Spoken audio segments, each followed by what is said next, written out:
ഏവർക്ക് ശുഭദിനം. ഇന്ന് രാവിലെ 5:45 തന്നെ യാത്ര തുടങ്ങി. രാവിലെ തന്നെ നിതിനോട് ശാന്തിയോട് യാത്ര പറഞ്ഞ് മെല്ലെ ഇങ്ങനെ ചവിട്ടി.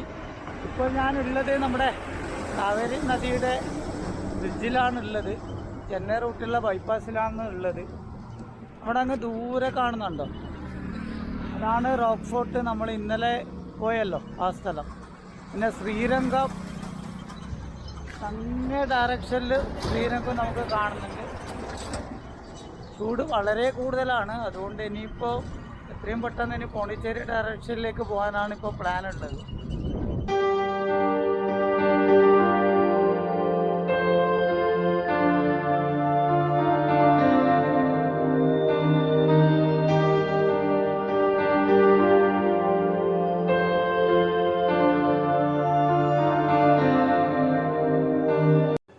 സുഹൃത്തുക്കളെ, നമ്മളിപ്പോൾ കാണുന്ന ഈ ഒരു ക്ഷേത്രം യാദൃച്ഛികമായിട്ട് ഞാൻ കണ്ടതാണ്. ഹൈവേന്ന് ഇങ്ങനെ ഞാൻ സൈക്കിളും ചവിട്ടി വരുമ്പോൾ ദൂരെ നിന്ന് ഈ ഒരു ഗോപുരം കണ്ടില്ലായിരുന്നു ക്ഷേത്രത്തിൻ്റെ. ഞാൻ എന്നിട്ട് ഹൈവേന്ന് ഏകദേശം ഒരു 1.5 കിലോമീറ്ററോളം ഉൾഭാഗത്തേക്ക് കയറി. ഇവിടെ എത്തുമ്പോഴാണ് ഈ സുന്ദരമായ ഈ ഒരു കാഴ്ച കാണാൻ പറ്റിയത്. വെള്ളിയാഴ്ച ആയത് കാരണം നമുക്ക് ഇതിൻ്റെ ക്ഷേത്രത്തിൻ്റെ ഉള്ളിലേക്ക് കയറാൻ വേണ്ടി പറ്റിയിട്ടില്ല. ഈ ക്ഷേത്രത്തിൻ്റെ പേര് ശ്രീ വല്ലേശ്വര ക്ഷേത്രം എന്നാണ്. ഇത് നമ്മുടെ ട്രിച്ചിയിൽ നിന്ന് പെരുമ്പല്ലൂർ എന്ന് പറയുന്ന സ്ഥലം കഴിഞ്ഞിട്ടാണ് ഈ ഒരു ക്ഷേത്രം വരുന്നത്. ധാരാളം വർക്കുകൾ, പ്രത്യേകിച്ചിട്ട് തമിഴ്നാടിൻ്റെ ഓരോ ക്ഷേത്രങ്ങളും നമ്മൾ എടുത്തു നോക്കിക്കഴിഞ്ഞാൽ വർക്കുകൾ ധാരാളമുണ്ട്. ഒരുപാട് ചരിത്ര പ്രാധാന്യം നിറഞ്ഞ ക്ഷേത്രം കൂടിയാണ് ഈ ഒരു ക്ഷേത്രവും. ഇതിൻ്റെ ഉൾഭാഗത്തൊക്കെ നമുക്ക് ധാരാളം കാഴ്ചകളുണ്ട്. ഞാൻ പോകുമ്പോൾ ഇവിടെ ഇതിൻ്റെ മുറ്റത്തൊരു കല്യാണം നടക്കുന്നുണ്ടായിരുന്നു. അതായത് ഇതിൻ്റെ ഒരു സ്റ്റാഫിൻ്റെ, ഈ ഒരു ക്ഷേത്രത്തിലെ സ്റ്റാഫിൻ്റെ ഒരു കല്യാണം നടക്കുന്നുണ്ടായിരുന്നു. അതുകൊണ്ട് തന്നെ ക്ഷേത്രത്തിൻ്റെ ഒരു സൈഡ് തുറന്നു തന്നിന്. അങ്ങനെ ഒരു സൈഡിൽ നിന്ന് എടുത്ത ഒരു വീഡിയോ ആണ് നമ്മളിപ്പോൾ ഈ കാണുന്നത്. ഉള്ളിലേക്ക് അവർ കയറ്റി വിട്ടിട്ടില്ല.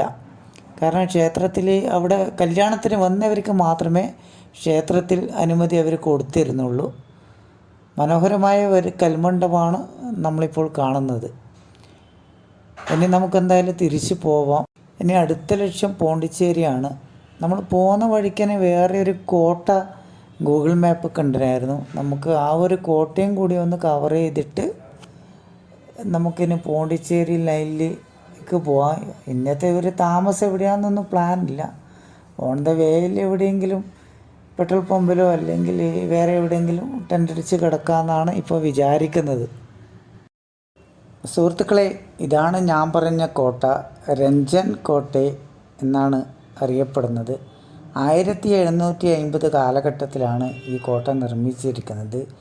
വിജയനഗര രാജാക്കന്മാരാണ് ഈ ഒരു കോട്ടയുടെ ആദ്യകാല നിർമ്മാണത്തിൽ ഏർപ്പെട്ടത് എന്നാണ് വിശ്വസിക്കപ്പെടുന്നത്. അതിനുശേഷം ഫ്രഞ്ചുകാരുടെ അധിനിവേശവും ബ്രിട്ടീഷുകാരുമൊക്കെ ഈ കോട്ട പിടിച്ചടക്കിയായിരുന്നു പല ഘട്ടങ്ങളായിട്ട്. നമ്മുടെ കോട്ടയുടെ കാഴ്ചയിലേക്ക് പോവാം. ഏകദേശം ഇത് കാണുമ്പോൾ ഒരു വലിയ കോട്ടയാണ്. കുറേ നശിച്ചിട്ട് കണ്ടിനായിരുന്നു. ഞാൻ വരുമ്പോൾ തന്നെ റൂട്ടിൽ നിന്ന് ഈ കോട്ട കാണാൻ പറ്റും. നമുക്ക് നോക്കാം എന്തൊക്കെയാണ് ഈ കോട്ടയിലുള്ളതെന്നും കോട്ടയുടെ കാഴ്ചകളിലേക്കും. ഇവിടെ കൂടാതെ ഇവിടെ ടിക്കറ്റ് ചാർജൊന്നും നിലവിലില്ല കേട്ടോ. ഇതും ആർക്കിയോളജി സർവേ ഓഫ് ഇന്ത്യയുടെ നേതൃത്വത്തിൽ സംരക്ഷിച്ച് വരുന്ന ഒരു കോട്ട തന്നെയാണ്. പക്ഷേ ഇവിടെ നമ്മുടെ കഴിഞ്ഞ കോട്ട കണ്ടതുപോലെ ഇവിടെ ടിക്കറ്റ് കാര്യങ്ങളൊന്നും നിലവിലില്ല. ഈ കോട്ട ട്രിച്ചിയിൽ നിന്ന് പെരുമ്പല്ലൂർ വില്ലുപുരം റൂട്ടിൽ പെരുമ്പല്ലൂർ കഴിഞ്ഞിട്ടാണ് ഈ ഒരു കോട്ട വരുന്നത്. ഹൈവേന്ന് ജസ്റ്റ് ഒരു 2 കിലോമീറ്റർ മാറിയിട്ടാണ് ഈ ഒരു കോട്ട സ്ഥിതി ചെയ്യുന്നത്. ഒരു ഗ്രാമമാണ് ശരിക്കും. ഈ രഞ്ജൻകുടി എന്ന് പറയുന്ന ഒരു ഗ്രാമമാണ്. ആ ഗ്രാമത്തിലാണ് ഈ ഒരു കോട്ടയുള്ളത്.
ഇവിടെ കോട്ടയുടെ മുകളിലായിട്ടുള്ള ഒരു കുളമാണ്. ഇതൊക്കെയിപ്പോൾ ഫുൾ കച്ചറയാണ്. പിന്നെ ഇതിൻ്റെ പുറത്ത് തേച്ചിരിക്കുന്നത് ഈ അടുത്ത കാലത്ത് തേച്ചതാണ്. അതിൻ്റെ മുകളിലും ചില വികൃതികൾ, പേര്, കാര്യങ്ങളൊക്കെ എഴുതിയിട്ടുണ്ട്. എത്രയോ സ്ഥലങ്ങൾ ഇങ്ങനെ ചരിത്ര സ്മരണകൾ ഉണർത്തുന്ന എത്രയോ സ്ഥലങ്ങൾ ഇതേപോലെ വരച്ചിടലും പേരിടലും ലവ് ഇടലും ഇതൊക്കെ തന്നെയാണ് സ്ഥിരമായിട്ടുള്ള കലാപരിപാടി. ആ ഒരു സമയത്ത് ഇവിടുന്നുള്ള കുടിവെള്ളം ഉപയോഗിക്കുകയോ അങ്ങനെ എന്തൊക്കെയോ ചെയ്തിട്ടുണ്ടാവും ഇവിടെയുള്ള ആൾക്കാർ. ചുറ്റും വിശാലമായ വയലുകളാണ് നമ്മളിപ്പോൾ കാണുന്നത്. പുതിയ കൃഷി തുടങ്ങുന്ന ഇതെല്ലാം കഴിഞ്ഞു, എടുത്തു കഴിഞ്ഞിട്ട് ഇപ്പം എനിക്കൊന്ന് ഇതൊക്കെ ലെവലാക്കി വരികയാണ് ചെയ്യുന്നത് നെൽകൃഷി ചെയ്യാൻ വേണ്ടിയിട്ട്. അങ്ങ് താഴെയും ഇവിടെയൊക്കെ ആയിട്ട് ധാരാളം പാർട്ടുകൾ കുറേ നശിച്ചു. ശരിക്കും പറഞ്ഞു കഴിഞ്ഞാൽ ഇത് വലിയൊരു കോട്ടയാണ്. അതിൻ്റെ പല ഭാഗങ്ങളായിട്ടുണ്ട്. അതൊക്കെ ഇങ്ങനെ നശിച്ചു പോയി. ഇതിപ്പോൾ ആർക്കിയോളജി സർവേ ഓഫ് ഇന്ത്യ എടുത്ത് നടത്തുന്നതാണ്. പക്ഷെ എന്നാലും ഇവർ നമ്മളത് കഴിഞ്ഞ കോട്ടയിലൊക്കെ ടിക്കറ്റ് കൗണ്ടറൊക്കെ കണ്ടല്ലോ. ഇവിടെ ഇപ്പം നിലവിൽ ടിക്കറ്റ് കൗണ്ടർ കാര്യങ്ങളൊക്കെ ഒന്നുമില്ല, കുറേ പോയി. കുറേ ഗോപുരങ്ങൾ. ഈ ഒരു ഏരിയ ഇതിൻ്റെ മുകളിൽ നോക്കിക്കഴിഞ്ഞാൽ ഈ ഒരു ഏരിയ ഇത് ഫുൾ വയലാണ്. ഈ ഒരു ഏരിയ മൊത്തമായിട്ട് കാണാൻ പറ്റും. പെരുമ്പല്ലൂർ ഭാഗം വരെ കാണാൻ പറ്റും. വെയിലിനൊരു കുറവുമില്ല. ഞാനിപ്പം കയറിയത് തന്നെ ഒരു 11:30ക്കാണ്. മനോഹരമായ കാഴ്ച ഇതന്നെ. താഴെ നിന്നുള്ള ചുറ്റും നല്ല മനോഹരമായ കൃഷിയിടങ്ങൾ നമുക്ക് കാണാൻ പറ്റുന്നുണ്ട്.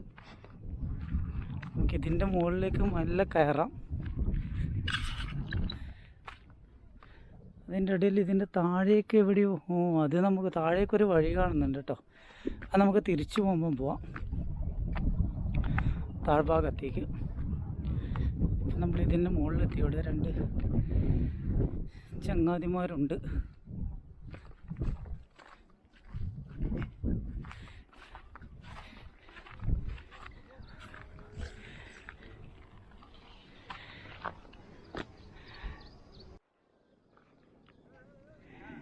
നമുക്ക് താഴേക്ക് ഇറങ്ങാം. താഴേക്ക് അപ്പടി കാട് പിടിച്ചെടുക്കുകയാണ്. എങ്കിലും നമുക്കൊന്ന് പോയി നോക്കാം എന്താണ് കാണുവാനുള്ളത് എന്ന് നമുക്കറിയാലോ.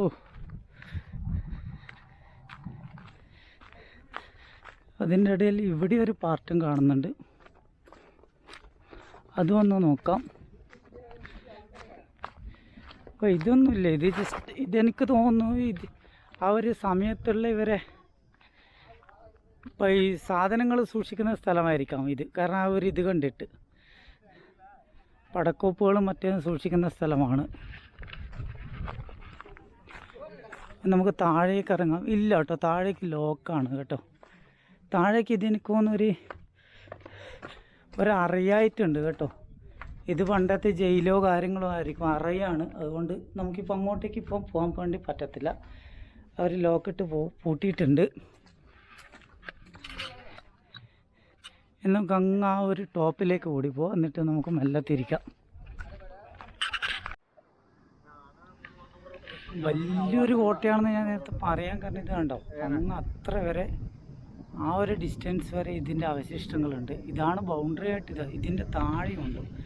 ഇതിൻ്റെ താഴ്ഭാഗത്തും ബൗണ്ടറി ആയിട്ട് വരുന്നുണ്ട്. കോട്ടയുടെ അവശിഷ്ടങ്ങൾ ഇതിന് ചുറ്റും ധാരാളമായിട്ടുണ്ട്.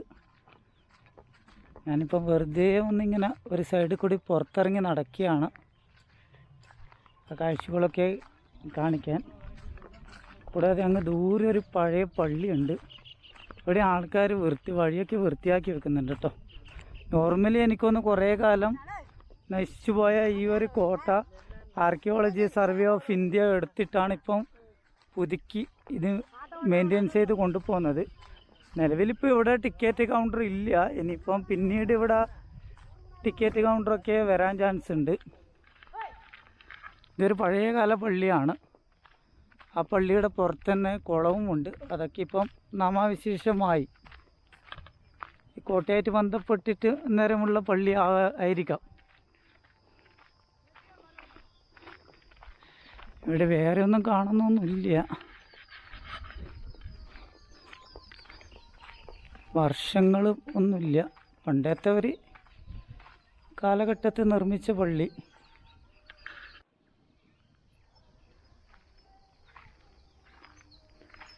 ഇവിടെ വേറെ, അതായത് നമുക്കിനി അങ്ങോട്ട് പോകാം. ഞാനിപ്പോൾ ഒരു കാഴ്ച കണ്ടിട്ട് കുറച്ച് ദൂരം കാട്ടിലോട്ടേക്ക് പോവുകയാണ് ഈ പള്ളിയുടെ സൈഡിൽ കൂടെ. അതായത് ഇതിൻ്റെ ഔട്ടറിൽ നമ്മൾ നേരത്തെ കാണിച്ചു തന്നില്ല, ഇതിൻ്റെ ഔട്ടറിൽ ധാരാളം സ്ഥലങ്ങളുണ്ട്. അവിടെയൊക്കെ ഗേറ്റൊക്കെ കാണുന്നുണ്ട് കേട്ടോ. അങ്ങോട്ടേക്ക് ഇപ്പം പോകാൻ കഴിയില്ല, അവർ ഗേറ്റ് വെച്ച് ക്ലോസ് ചെയ്തിട്ടുണ്ട്. അല്ല, പൂട്ടി വെച്ച് ആ ഗേറ്റ് അടിച്ച് ക്ലോസ് ചെയ്തിട്ടുണ്ട്. അങ്ങോട്ടൊക്കെ അതിന് ഉൾഭാഗത്ത് എന്തോ ഉണ്ട്. മരത്തുമ്മേൽ കുറച്ച് കുരങ്ങന്മാർ കളിക്കുന്നുണ്ട്. പഴയ ഒരു സ്റ്റൈല്. അതിൻ്റെ ഇത് കണ്ടോ, ആ ഒരു ഗോപുരം കണ്ടോ പള്ളീൻ്റെ? കല്ലാന്യാത്, ഒരു കല്ല് ചെത്തിയിട്ട് ആ ഒരു സെറ്റപ്പിലാക്കി വെച്ചാണ്.